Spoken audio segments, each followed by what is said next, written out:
எப்போ நீங்கள் சத்சங்கத்துக்குள்ளே வந்துட்டு குருநாதர் உங்களை பார்த்துட்டா, நீங்கள் குருநாதரை பார்த்துட்டிங்கன்னா இனிமேல் உங்கள் வாழ்க்கை விதி வழி வாழ்க்கை கிடையாது, கருணை வழி தான் வாழ்க்கை. இனிமேல் விதியெல்லாம் நீங்கள் பார்க்க வேண்டிய அவசியமே இல்லை. இனிமேல் குருநாதருடைய கருணையிலையும் கிருஷ்ணனுடைய கருணையிலையும் தான் வாழ்க்கை ஓடுறதுங்கிறது தான் என்னுடைய நம்பிக்கை. அதனால இனிமேல் நடக்கிறதெல்லாம் அவர் பார்த்து செய்கிறார் அப்படிங்கிற ஒரு நம்பிக்கை இல்லைன்னா நம்ம வாழ்க்கையில் எப்படி நிம்மதியாக இருக்க முடியும்? அதனால இங்கே நடப்பதெல்லாம் நம்மளுடைய நல்லதுக்காக தான் நடக்கிறதுன்னா என்ன அர்த்தம் அப்படின்னா, இது அவசியம். சிலதெல்லாம் கஷ்டமாக இருக்குது, சிலதெல்லாம் நல்லா இருக்குது. கஷ்டமாக இருந்தால் வாங்க அழுங்க, நாமா சொல்லுங்கள், பிரார்த்தனை பண்ணுங்க. நம்மளால் தாங்க முடியாதுன்னா கஷ்டத்தை குறைப்பார், கஷ்டத்தை போக்குவார், இல்லைன்னா கஷ்டத்தை எதிர்கொள்றதுக்கான சக்தியை கொடுப்பார். மூணில் ஒன்று நடக்குமானோ, ஒன்று கஷ்டமே போயிடும், இல்லைன்னா கஷ்டத்துடைய வீரியம் குறையும், வலிமை குறையும். இல்லைன்னா நமக்கு கஷ்டமாக இருந்தாலும் பரவாயில்ல, இதை நான் பார்த்துடுறேன், நான் சந்திக்க போகிறேன், என்னதான் அது பார்த்துடலாமேன்னு உங்களால் ஒரு மன உறுதியோட ஒரு கஷ்டத்தை எதிர்கொள்ளக்கூடிய தைரியத்தை கொடுப்பார் நம்ம கிருஷ்ணரோ குருநாதரோ, ரெண்டு பேரும் வேற இல்லை.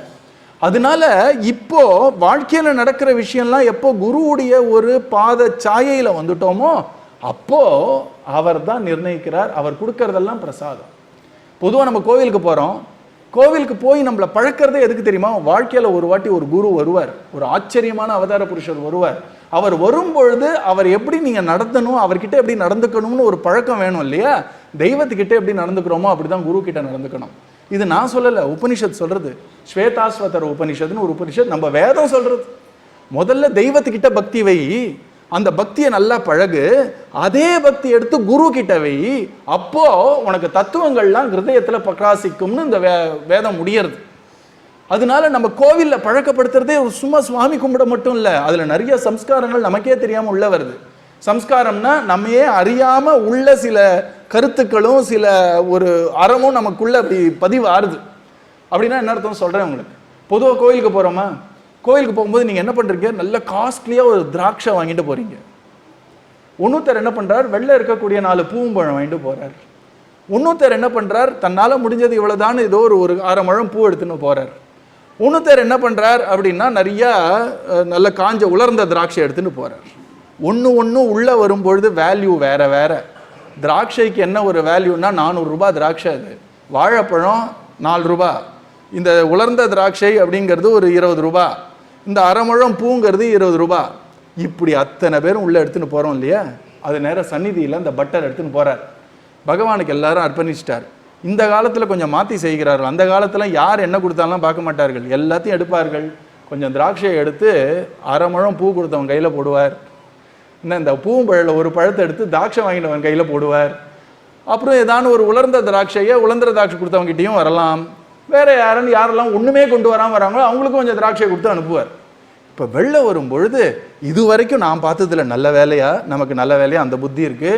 இறைவனை பார்த்து உனக்கு 400 ரூபாய் திராட்சை எடுத்துன்னு உள்ளே வந்தேன், 10 ரூபாய் பழத்தை கொடுத்து அனுப்புகிற பற்றியான்னு இது வரைக்கும் நம்ம சொன்னது கிடையாது. ஏன்னா உள்ளே போயிட்டு வெளில வந்ததுன்னா நம்ம பெரியோர்கள் நம்ம மனதில் எப்படி பதிச்சிருக்கார்கள் பாருங்கள், இது பிரசாதம், இதுக்கு மேலே புத்தியை செலுத்தாத, இதுக்கு மேலே நீ அளவுகோலை வைக்காத, இது இறைவனுடைய பிரசாதம், இது இறைவன் தன்னுடைய அருளை காட்டக்கூடிய ஒரு சாதனம் இல்லையா? ஒரு சாதனம். அதை ஏன் பழக்கியிருக்கார்கள்னா வாழ்க்கையிலையும் அதையே தான் நம்மளும் பண்ணணும். நம்ம இந்த மாதிரியான ஒரு நாமத்துவாருக்குள்ள வர வரைக்கும் தான் விதி வழி வாழ்க்கை. எப்போ ஒரு குருநாதருடைய சரணத்தை அண்டி நாமத்தை அண்டி நம்ம வாழறோமோ இனிமே விதி நம்மள வாழ்க்கையை நடத்தலை. அந்த விதிக்கே விதி எழுதினா அந்த பகவான் ஸ்ரீ கிருஷ்ணன் தான் நம்ம வாழ்க்கையை நடத்துறான். அப்போ நம்மளுடைய முயற்சிங்கிறது நம்ம நிறைய ட்ரை பண்றோம், நிறைய முயற்சி பண்றோம். அந்த முயற்சிலாம் எப்படின்னா அவரவர்கள் அந்த பழத்தை வாங்கிட்டு சந்நிதிக்குள்ள போற மாதிரி முயற்சி. அதுக்கப்புறம் பகவான் அதுக்கு ஒரு பலன் கொடுக்குறான், அதுதான் பிரசாதம். அந்த பலனை பார்த்து என்ன பகவானே இப்படி ஒரு பலனை கொடுத்துட்டேன்னு ஆரம்பித்தோம் அப்படின்னா நம்ம வாழ்க்கையில் சந்தோஷமாக இருக்க முடியாது. அந்த பலன் உங்களுக்கு சரிப்பட்டு வரலன்னா திரும்பி முயற்சி எடுங்க, வேற ஏதாவது கிடைக்கும் உங்களுக்கு.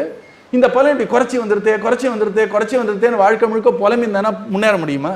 நீ ஆன்மீகமே போக வேண்டாம், மனசு ரீதியாகவே சொல்கிறேன், நடந்த விஷயத்தையே போட்டு உழப்பின்றே இருந்தோன்னா வாழ்க்கையில் முன்னேற முடியுமா?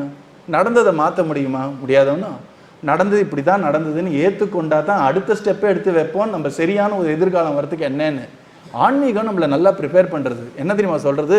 முயற்சி எடு. அதை குருநாதா நான் முயற்சி எடுத்துட்டேன், இதோ தேர்வு எழுதுறேன் அப்படின்னு எழுதிடும். தேர்வுலேருந்து என்ன ஒரு பலன் வந்தாலும் அது பகவானுடைய பிரசாதம்னு எடுத்துக்கோ. அதுக்காக தேர்வில் மார்க் கம்மியாக வந்தால் ரீவேல்யூவேஷன் போடாதெல்லாம் சொல்லலை, அதெல்லாம் போடுறத போடுங்க. நம்ம மனது ரீதியாக சொல்கிறேன்னா இது வந்து பகவானுடைய பிரசாதம். இதுலேருந்து பகவான் எதுவும் எனக்கு சொல்ல விருப்புறான் என்னன்னா, இன்னும் நல்லா முயற்சிக்கணுமா, திருப்பி முயற்சிக்கிறேன். இல்லை என் மனசை நான் பக்குவப்படுத்தணுமா, இதை மாற்ற முடியாதா, என் மனசை பக்குவப்படுத்தணுமா, கிருஷ்ணா ஓ இஷ்டம் அப்படின்னு நான் என்னை மாற்றிக்கிறேன். ஒன்று அதை மாற்றணும்னா நான் மாறணும், இல்லைன்னா எப்போவுமே பிரச்சனை தான் வாழ்க்கையில், உரசிண்டே இருக்கும் வாழ்க்கை நம்மள. அப்போ ஒன்று வெளி விஷயத்தை மாற்றுறதுக்கு முயற்சி எடுங்க திரும்ப, அதுக்கு திருப்பி பகவானுடைய பிரசாதமாக ஒரு பலன் வரும். அந்த பலன் முழுமையாக வந்துடுதுன்னா சந்தோஷம், பிரார்த்தனை நிறைவேறித்து. இல்லை அரைவரையாக அந்த ஒரு விஷயம் ஆச்சுன்னா திருப்பி இன்னும் கொஞ்சம் எக்ஸ்ட்ரா முயற்சி போடுங்க. வாழ்க்கையே இவ்வளோதான்.